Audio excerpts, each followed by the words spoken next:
రామ్టాక్కి తిరిగి స్వాగతం. నిన్నటి అమెరికా ఎన్నికల ఫలితాల తర్వాత ఎక్కువగా వినపడుతున్నటువంటి మాట ఏంటంటే, కమలా హ్యారిస్ మహిళ కాబట్టి ఓడిపోయింది. అమెరికా సమాజం మహిళని అధ్యక్షురాలుగా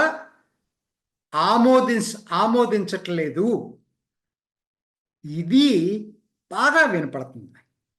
ఒకరు కాదు, చాలా మంది మాటల్లో ఆటోమేటిక్గా ఇది ఒక పాయింట్గా వస్తూ ఉంది. అందుకనే కమలా హ్యారిస్ ఓడిపోయింది. నిజమా? సమాధానం అవును, కాదు, రెండు కూడా. ఎందుకని? అవునెలా?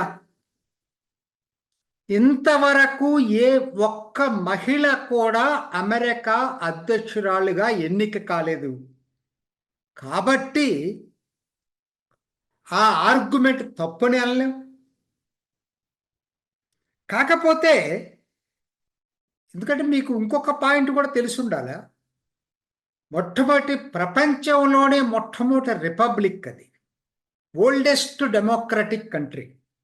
1776లో స్వాతంత్ర ప్రకటన చేసుకున్న తర్వాత వాళ్ళు ఒక రాచరికం లేకుండా, ఎటువంటి నియంతృత్వం లేకుండా ప్రజాస్వామ్యంతో ప్రజల పరిపాలన చేస్తున్నటువంటి దేశం. కానీ ఒక్కటి మర్చిపోతున్నారు, 1920 దాకా మహిళలకి ఓటు హక్కే లేదు అమెరికాలో. చాలా అయితే అంత మాత్రాన మహిళ కాబట్టే ఎన్ని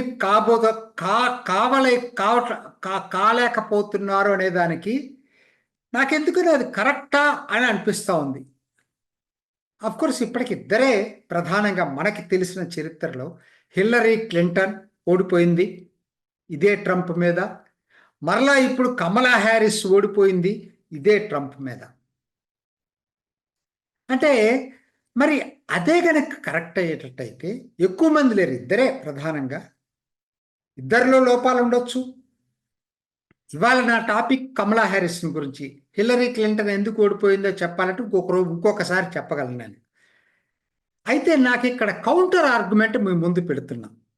అందరూ ఇదే మాట చెప్తున్నారు కదా, నేను ఒక్క మాట చెప్తున్నాను. ఒబామా ఎన్నికయ్యిందాకా నల్ల జాతీయుల్ని అమెరికా సమాజం ఎటువంటి పరిస్థితుల్లో అధ్యక్షుడుగా ఆమోదించదని చెప్పి మనమే చెప్పుకున్నాం. మరి ఒబామా ఎలా ఎలక్ట్ అయ్యాడు? నల్ల జాతీయుడు ఒకసారి కాదు, 2 సార్లు ఎలక్ట్ అయ్యాడు. అక్కడే ఉంది ఆన్సర్. కాబట్టి అది ఒక ఫ్యాక్టర్ అవుతుంది తప్పితే, అంతకన్నా బిగ్గర్ పర్సనాలిటీ వచ్చినప్పుడు, సమాజాన్ని ఇన్స్పైర్ చేయగలిగినప్పుడు ఈ ఐడెంటిటీ పాలిటిక్స్ ఏమీ పనిచేయవు.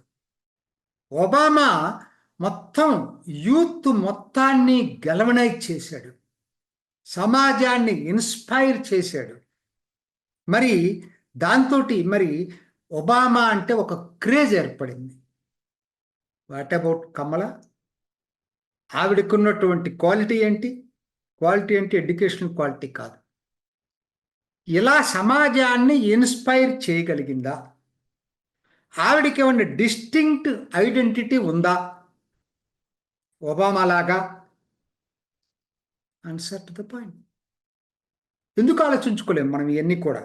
అట్లానే ఒబామా ఎప్పుడు ఒక పద్ధతి ప్రకారం ఏంటి, అక్కడ అత్యంత ప్రజాస్వామ్యంగా డెలిగేట్స్, ప్రతి పార్టీలో డెలిగేట్స్ ఎంతోమంది పోటీ చేస్తారు క్యాండిడేట్ కోసం, ప్రెసిడెంట్ క్యాండిడేట్ కోసం. అందులో వడపోసి ఎక్కువ మంది మన్నన పొంది డెలిగేట్ క్యాండిడేట్గా ఎన్నికైన వ్యక్తి ఒబామా. వాట్ అబౌట్ కమల? ఆవిడ మొదట్లోనే వైస్ ప్రెసిడెంట్, ఈసారి కాదు, అంతకుముందే ఆవిడ పోటీలో అందరికన్నా తక్కువ వచ్చి ఓడిపోయింది 2020లో. మీకు గుర్తుందో లేదో. తర్వాత బైడెన్ తీసుకొచ్చుకున్నాడు వైస్ ప్రెసిడెంట్గా. ఆవిడ ఫస్ట్లోనే రిజెక్టెడ్ క్యాండిడేట్స్లో ఆవిడ ఒకటి డెలిగేట్స్, డెమోక్రటిక్ క్యాండిడేట్స్. ఈసారి ఏంటి, డెలిగేట్స్ బైడెన్ ఎన్నుకున్నారు, కమలాని ఎన్నుకోలేదు. తప్పని పరిస్థితుల్లో బైడెన్ దిగిపోయి ఈవెన్ని నామినేట్ చేశాడు. టెక్నికల్గా తర్వాత కాన్ఫరెన్స్లో ఆమోదిస్తే ఆమోదించవచ్చు కానీ బట్ ఆ వడపోత కార్యక్రమం పార్టీ అంతర్గత ప్రజాస్వామ్యంలో కమలా హ్యారిస్ ఎదుర్కోలా ఒబామాలాగా. కాబట్టి ఇవన్నీ కూడా మనం పరిగణలోకి తీసుకోవాలి. నిజానికి కమలాకి అసలు కమలా క్యాండిడేచర్ అనౌన్స్ చేసిన తర్వాత విపరీతమైన డబ్బులు డొనేషన్స్ ట్రంప్కు రాలా. ఈవిడికి మొత్తం $1.6 బిలియన్ వస్తే ట్రంప్కి వచ్చింది $1.2 బిలియన్. డబ్బులు ఎక్కువ ఈవిడ దగ్గరకు వచ్చినాయి క్యాంపెయిన్కి. అలానే సెలబ్రిటీస్, ఎక్కడెక్కడ సెలబ్రిటీస్ అండి, అసలు చూస్తేనే కళ్ళు తిరిగిపోతున్నాయి. స్విఫ్ట్ టైలర్, ఇంకా ఎవరు, జూలియా రోబర్ట్స్, బెయాన్స్, జెన్నిఫర్ లోపెజ్, ఒక పేరు చెప్పండి మీరు, లేడీ గగా. అసలు సెలబ్రిటీస్ అందరూ వచ్చి కమలా హ్యారిస్కి ప్రచారం చేశారు. ఒబామా కూడా చేయలే ఎంతమంది, అయినా ఓడిపోయింది. ట్రంప్కు రాలా సెలబ్రిటీస్ ఎవరు, మరి వీళ్ళకే వచ్చారు. తర్వాత ట్రంప్తో జరిగిన డిబేట్లో కూడా ఒపీనియన్ ఏంటంటే కమలా హ్యారిస్సే గెలిచింది. టీవీ డిబేట్లో ట్రంప్ గెలవాల. అయినా మరి ఎందుకండి, ఏమైంది అసలు కమలాకి, ఎందుకు ఓడిపోయింది? ఇందాక నేను చెప్పాను కదా, ఒకటి ఈవిడకి సమాజాన్ని ఇన్స్పైర్ చేయడానికి ఒక డిస్టింక్ట్ ఐడెంటిటీ, ఒబామాలాగా ఆ ఇన్స్పిరేషను, ఒక మోటివేషన్ చేసేటువంటిది ఈవిడ స్వతంత్రంగా ఏం కనపడలేదు. రెండోది అన్నిటికన్నా ముఖ్యమైనది, ఈవిడ్ని బైడెన్ షాడో లాగానే చూశారు, సపరేట్గా చూడలే ఈవిడ్ని. కాబట్టి బైడెన్ పాలనలో గ్రాసరీస్ పెరిగినాయి, గ్యాస్ ధరలు పెరిగినాయి. గ్యాస్ అంటే మన దగ్గర పెట్రోల్, డీజిల్, అక్కడ గ్యాస్ అంటారు. మరి ఇవన్నీ కూడా ఆదాయాలు తగ్గినాయి. మరి ధరలు పెరిగి ఆదాయాలు తగ్గితే అది బైడెన్ మీద వచ్చిన నెగటివిటీ అంతా కూడా కమలా హ్యారిస్ మీద కూడా వచ్చింది. అది మనం మర్చిపోవద్దు. మరి దీనికి ఇంకొకటి యాడ్ అయింది కమలా హ్యారిస్కి. బైడెన్కి ఉన్నది కమలా హ్యారిస్కి లేనిది ఏంటంటే, ఆయన బేసికల్లీ ఈయన లెఫ్ట్ రాడికల్ పర్సన్ కాదు. ఈవిడి గత చరిత్ర ఏంటంటే ఫార్ లెఫ్ట్ తోటి ఈ ప్రోగ్రెసివ్ సెక్షన్ అనేటువంటిది డెమోక్రటిక్ పార్టీలో ఏదైతే వింగ్ ఉందో దానితో అసోసియేట్ అయినటువంటి చరిత్ర కమలా హ్యారిస్కి ఉంది, బైడెన్కి లేదు. ఆ హ్యాంగ్ ఓవర్ ఈవిడ్ని కొంత న్యూట్రల్గా డెమోక్రాట్లో మోడరేట్గా ఆలోచించేటువంటి వాళ్ళకి తిరిగి ఆలోచించుకునేటట్టు చేసింది. ఇవన్నీ కారణాలండి, ఒక కారణం కాదండి. మరి నాకొక్కటి చెప్పండి, అసలు మరి ఈవిడ మహిళ అయితే ఓడిపోతే మహిళల్లో ఈవిడకి బైడెన్ కన్నా ఎక్కువ వచ్చినాయా? అదొక్కడు కావాలి నాకు. సహజంగా డెమోక్రాటిక్ పార్టీకి ఎక్కువ వస్తాయి. అబార్షన్ విషయంలో మరి డెమోక్రాటిక్ పార్టీ వైపున మహిళలు ఉన్నారు కాబట్టి సహజంగా డెమోక్రాటిక్ పార్టీకి వస్తాయి. కానీ 2020లో బైడెన్కి వచ్చిన దానికన్నా కూడా ఎక్కువ రాలేదు కమలా హ్యారిస్కి, మహిళ అయి కూడా. కాబట్టి మీరు ఎలా అంటారు మహిళ కాబట్టి ఓటేయలేదని? సరేనండి, అది వదిలిపెట్టండి, మహిళ కాబట్టి ఓటేయలేదు. ఆవిడ నల్ల జాతీయురాలుగా చెప్పుకుంది. వైస్ ప్రెసిడెంట్ అయిన తర్వాత అసలు ఇండియన్ అమెరికన్ అని చెప్పటం మర్చిపోయింది. నల్ల జాతీయురాలుగానే ప్రచారం చేసుకుంది, ఎందుకంటే ఓట్లు అక్కడ ఎక్కువ ఉన్నాయనే ఉద్దేశంతో. నల్ల జాతీయులు కూడా బైడెన్ కన్నా ఈవిడికి తక్కువ వేశారు. ఏమనుకోవాలి దీన్ని? ఆవిడ సొంత జాతి అని చెప్పుకుంటున్నటువంటి వాళ్ళు కూడా వాళ్ళు బైడెన్ టైం కన్నా కూడా ఈసారి కమలా హ్యారిస్కి తక్కువ ఓట్లు పడ్డాయి.